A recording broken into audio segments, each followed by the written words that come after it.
Halo teman-teman. Setiap hari, bersama kami, pelajari sedikit lebih banyak pengetahuan.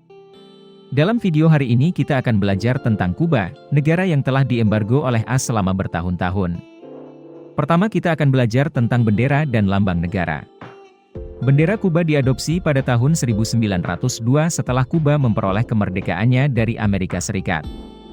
3 garis biru mewakili 3 bagian dari bangsa era kolonial. 2 garis putih melambangkan kemurnian dan keadilan. Warna merah melambangkan darah dan tulang belulang mereka yang berjuang untuk kemerdekaan. Setiap sisi segitiga melambangkan kebebasan, kesetaraan, dan persaudaraan. Bintang putih melambangkan kesatuan. Lambang Kuba diadopsi pada tahun 1906, di atas adalah pola topi Frigia, simbol kebebasan. Cabang ek mewakili kekuatan bangsa. Laurel karangan bunga simbol kehormatan dan kemuliaan. Kunci emas mewakili lokasi Kuba. Gambar matahari terbit adalah munculnya negara baru. Garis-garis biru dan putih memiliki arti yang sama dengan warna pada bendera. Pohon palem kerajaan melambangkan karakter gigih rakyat Kuba. Kuba berarti tanah yang subur atau tanah yang indah. Secara resmi Republik Kuba, sebuah negara yang terletak di Laut Karibia. Tempat bertemunya Laut Karibia dengan Teluk Meksiko dan Samudra Atlantik. Ini penting secara strategis karena dekat dengan jalur pelayaran sibuk negara-negara kaya seperti Amerika Serikat dan Meksiko. Kuba memiliki luas sekitar 109.884 km persegi, dan populasi saat ini adalah 11,3 juta.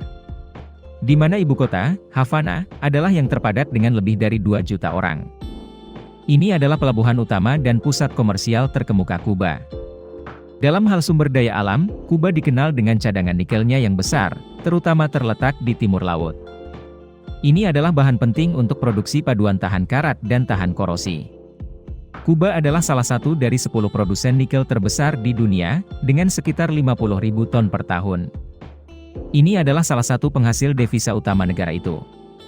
Kuba juga dikenal memiliki jumlah kobalt terbesar ketiga di dunia. Selain itu, minyak, emas, perak, tembaga dan besi juga dieksploitasi tetapi tidak banyak. Kuba juga dikenal sebagai tanah yang sangat subur dengan iklim tropis yang sangat cocok untuk pengembangan pertanian. Sekitar 33% dari tanah digunakan untuk pertanian. Dan tanaman yang paling berharga adalah tebu dan tembakau. Pertanian menyumbang sekitar 4% dari PDB. Mengenai ekonomi, menurut Bank Dunia Kuba memiliki PDB sekitar 100 miliar dolar pada 2020, tidak ada angka untuk 2021.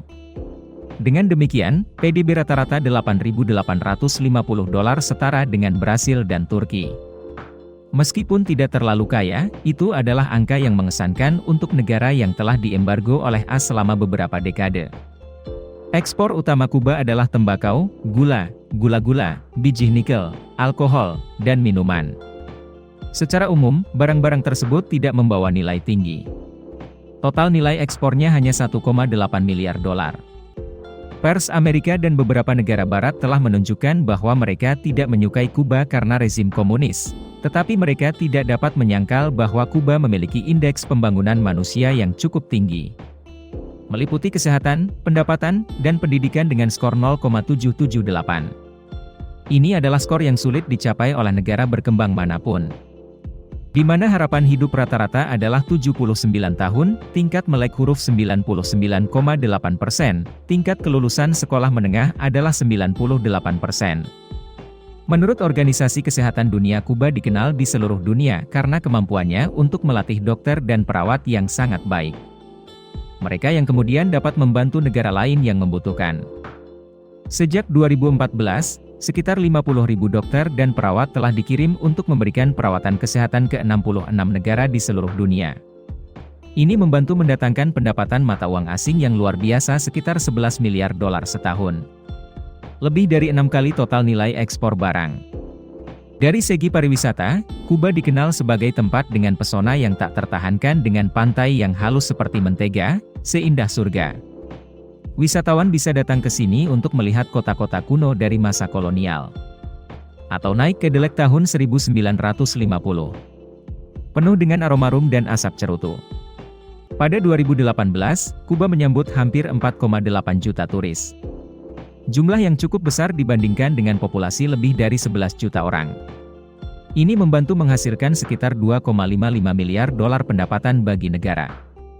Dalam hal diplomasi, Kuba memiliki hubungan resmi dengan sekitar 160 negara di dunia.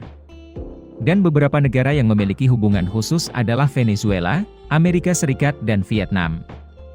Venezuela telah sangat membantu Kuba sejak tahun 2005 dengan menjual minyak curah ke Kuba dengan harga yang disubsidi.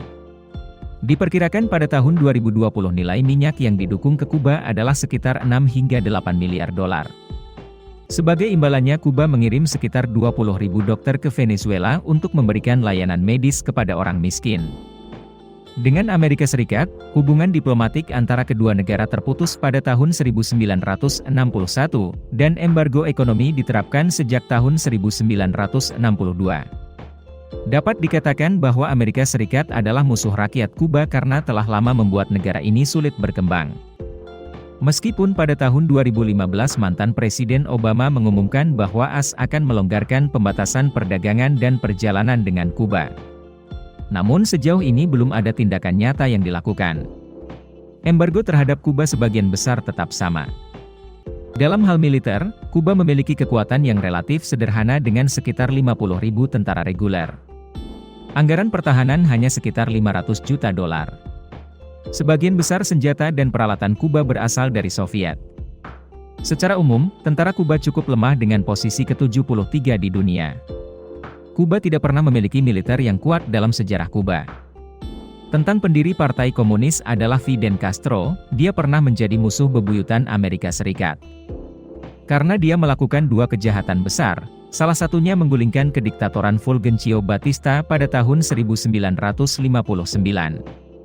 Ini adalah sekutu dekat Amerika Serikat.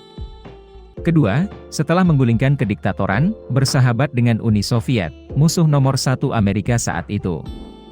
Dan itulah alasan utama embargo sejak tahun 1961.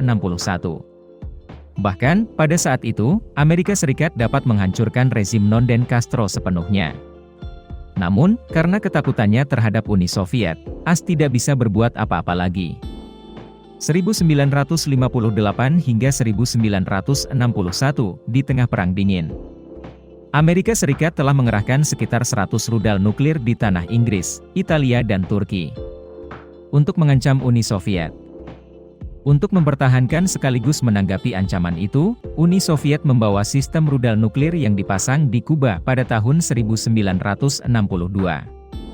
Kedua kekuatan besar saling mengancam dengan senjata panas, yang mengarah pada risiko perang nuklir. Untungnya di menit terakhir keduanya sadar dan mencapai kesepakatan bersama, yaitu untuk membawa pulang sistem rudal, dan pada saat yang sama Amerika Serikat berjanji bahwa mereka tidak akan pernah menyerang Kuba. Peristiwa ini dikenal sebagai krisis rudal Kuba. Jadi kami telah menjelajahi negara Kuba secara singkat, semoga semua orang memiliki gambaran paling banyak tentang Kuba. Video berakhir di sini. Terima kasih semua untuk menonton dan menyukainya. Jika menurut Anda videonya bermanfaat, beri kami suka dan berlangganan saluran untuk mendukung kami. Sampai jumpa dan sampai jumpa lagi.